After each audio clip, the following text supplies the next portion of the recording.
In today's video, I'm going to teach you how to remove the Made with Ecwid by Lightspeed text that appears in the footer of your Ecwid store. Whether you're looking to give your website a more personal touch or simply want to keep things looking professional, I've got you covered with these simple steps. First things first, if you're using any of Ecwid's paid plans, you have the option to customize your footer directly. So let's get started by heading over to Ecwid's website at www.ecwid.com. Once you're there, log into your account using your credentials.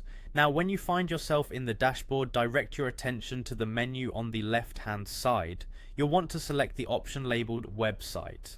This is where we can start making changes to the visual aspects of your store.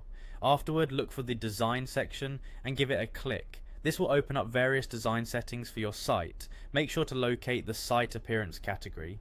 Next to it, you'll see an option labeled Edit. Go ahead and click on that too. Now here comes the crucial part, editing the footer.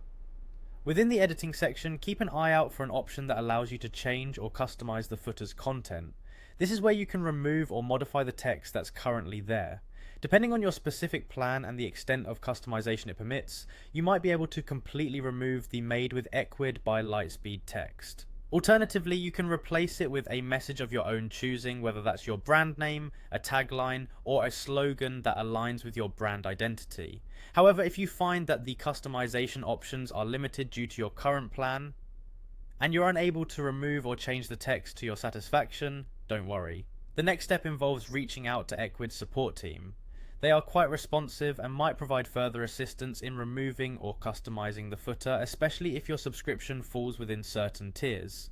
Keep in mind, however, that Ecwid might require you to be on a higher tier plan to make complete removals or to fully tailor certain branding elements like the footer.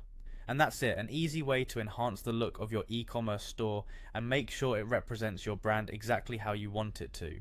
Thank you for watching, and I hope this guide was helpful. If you enjoyed learning with me today, don't forget to like and subscribe for more tips and tricks to elevate your online presence.